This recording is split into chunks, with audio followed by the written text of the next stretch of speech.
है। क्या है ये?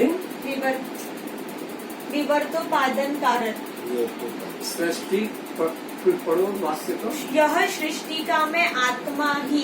का मैं शब्द तुम्हारा बीच में ही घुस गया, वो निकले ही न मुंह से। फिर पढ़ो। यह सृष्टि का मैं आत्मा ही विवर्तोपादन कारण। मैं वस्तु जो है ये क्या है? इस सृष्टि का मैं ही विवर्त उपादान कारण हूँ, यानी मैं ही ये सृष्टि के रूप में हुआ हूँ। उपादान कारण भी मैं ही हूँ। विवर्त उपादान का मतलब है कि जिसके द्वारा ये चीज निर्मित होती है। उपादान कारण वही जिसके द्वारा चीज बनती है। तो विवर्त भी उसको कहते हैं कि जो अपना रूप बिना त्याग किए, अपना रूप बिना त्याग किए जो बना रहता है, जैसे अलंकार। तो ये अपना रूप बिना त्यागे, अलंकारों का रूप क्या है? स्वर्ण। तो स्वर्ण के बिना त्याग किए जो अलंकार प्रतीत होते हैं, इसको विवर्त उपादान कारण कहते हैं। तो मैं इस सृष्टि का विवर्त उपादान कारण हूँ, यानी मैं ही सृष्टि के रूप में विद्यमान हूँ। सृष्टि का परिणामी कारण माया है। यदि सृष्टि ब्रह्म का, आत्मा का, दूध से दही, धान से चावल, गेहूं से आटे की तरह परिणाम होता, तो फिर मेरा भी नाश होता और कोई जीव पुनः अपने परिणामी उपादान कारण सत्ता में नहीं जा पाता। तो मैं इस सृष्टि का विवर्त हूँ। ये सृष्टि मेरा विवर्त है और ये जो पदार्थ है ये सब परिणामी है, नाम रूप वाले बनते हैं, बिगड़ते हैं। लेकिन मैं तो सदा एक रूप एक रस हूँ, मेरे में कोई परिवर्तन नहीं है। जबकि सभी वेद शास्त्र ज्ञानी संत जीव को ब्रह्म रूपी बता रहे हैं। तो ये जीव को, कुछ लोग ऐसे हैं संप्रदाय वाले जो जीव को ब्रह्म का परिणाम बताते हैं कि ये जीव ब्रह्म का परिणाम है। लेकिन सारे वेद शास्त्र तो जीव को ब्रह्म ही बताते हैं। ये जीव ब्रह्म का परिणाम नहीं है, बल्कि विवर्त है। और भगवान राम को भी उनके गुरु वशिष्ठ जी ने बार बार यही कहा, हे राम, ये सृष्टि 3 काल में हुई नहीं, एकमात्र चेतन सत्ता ब्रह्म ही है, न जीव है न जगत है, बस एक ब्रह्म ही है और कोई नहीं है।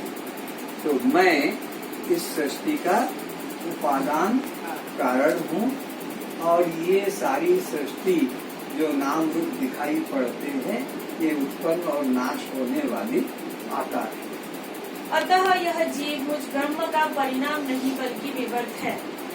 तो जीव ब्रह्म का क्या है? ये विवर्त है, परिणाम नहीं। अगर परिणाम होता तो क्या होता? फिर ये जीव ही रह जाता। फिर ये कितना भी भजन पूजन ध्यान करे और ये ब्रह्म को, अगर परिणाम होता तो, जैसे कि चावल परिणाम हो गया, अब ये कभी धान नहीं हो सकता। तो जीव भी इसी प्रकार परमात्मा का परिणाम हो जाता, तो ये फिर जीव ही बना रहता। फिर इसका भजन पूजन करने की कोई जरूरत नहीं थी, बस आराम से पड़ा सोता रहता, क्योंकि इसका परिवर्तन तो होगा नहीं। चाहे माला करो, पूजा करो, तीर्थ करो, ध्यान करो, अष्टांग कुछ भी करो, अगर परिणाम होता तो फिर ये जीव ही रह जाता और इसकी सारी साधना, चाहे जो योग यज्ञ जब तक कुछ करे, उसका कुछ फल निष्फल हो जाता। लेकिन यह जीव तो ब्रह्म का विवर्त है। सारे वेद उपनिषद जीवो ब्रह्मेव केवलम, जीव ब्रह्म ही है, अन्य नहीं। अतः यह जीव मुझ ब्रह्म का परिणाम नहीं बल्कि विवर्त है, अर्थात ब्रह्म की सृष्टि रूप में उसी प्रकार विद्यमान है जैसे स्वर्ण ही अलंकार रूप में विद्यमान रहता है। कैसा है विद्यमान बताया इसको? स्वर्ण ही अलंकार, स्वर्ण ही अलंकार रूप में विद्यमान है। इसी तरह ब्रह्म ही इस जगत रूप में नाम आकार में विद्यमान है। तो फिर उपयोगिता के लिए चूड़ी चेन अंगूठी नाम दे देते हैं, लेकिन है तो स्वर्ण। ऐसे ही यहाँ पशु पक्षी अलग, मनुष्य अलग, हिंदू मुसलमान अलग, तो ये नाम दे देते, पर है केवल एक चेतन ब्रह्म सत्ता। सृष्टि साकार एवं ब्रह्म का कार्य होने से इसका तो नाश होगा ही, साथ में सृष्टि की उत्पत्ति, पालन तथा संहार करता ब्रह्मा, विष्णु, शंकर आदि भी ब्रह्म का साकार रूप कार्य होने से नष्ट होंगे। तो जो साकार है वो नाशवान है। उपनिषद में आया है साकारम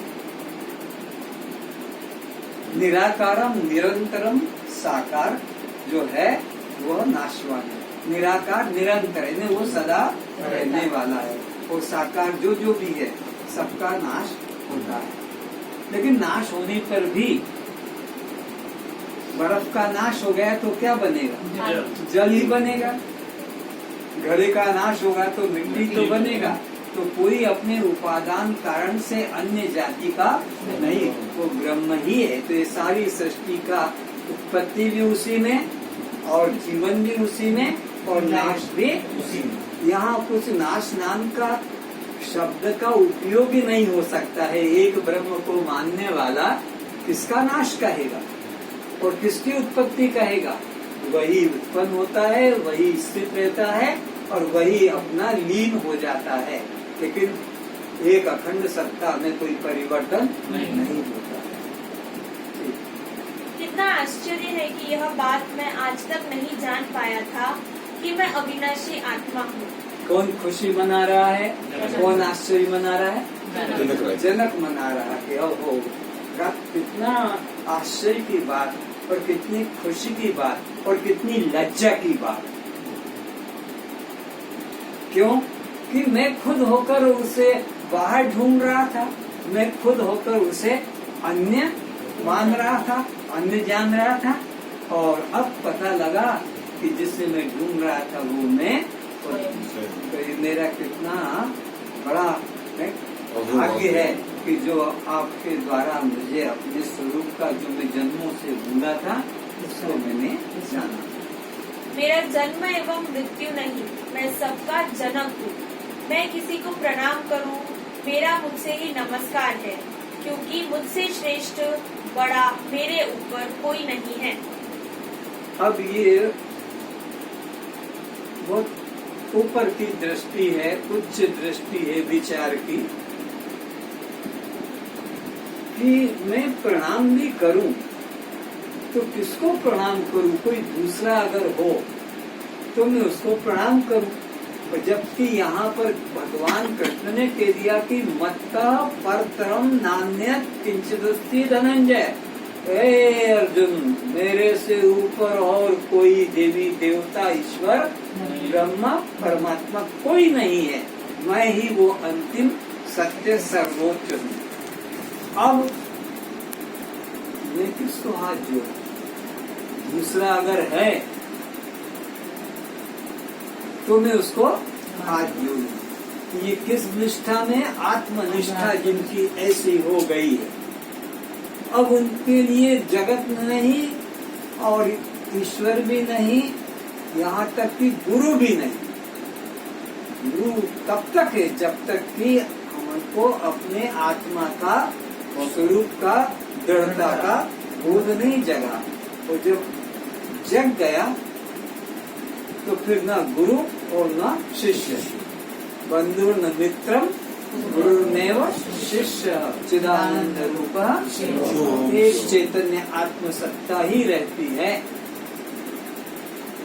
तो गुरु की दृष्टि में शिष्य कभी नहीं है, गुरु की दृष्टि में शिष्य कभी नहीं है, पर शिष्य की दृष्टि में गुरु सदा है। जब तक अपने देह का होश है तब तक गुरु को भी मानना है। अपने खाने पीने, परिवार, अपना पत्नी बच्चे, अपना जब तक बोध है तब तक गुरु भी है।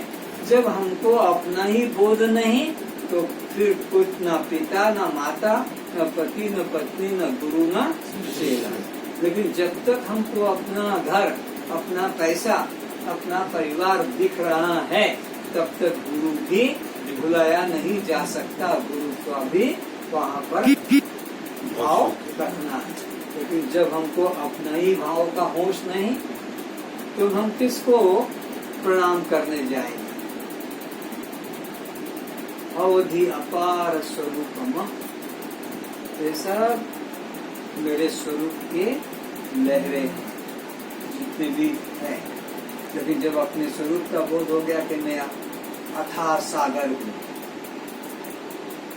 तब फिर अब नदी अलग रहे तब तो प्रणाम करने जाएगी, साष्टांग दंडवत। लेकिन नदी जब सागर एक हो गए तो अब प्रणाम करने के लिए कुछ बचा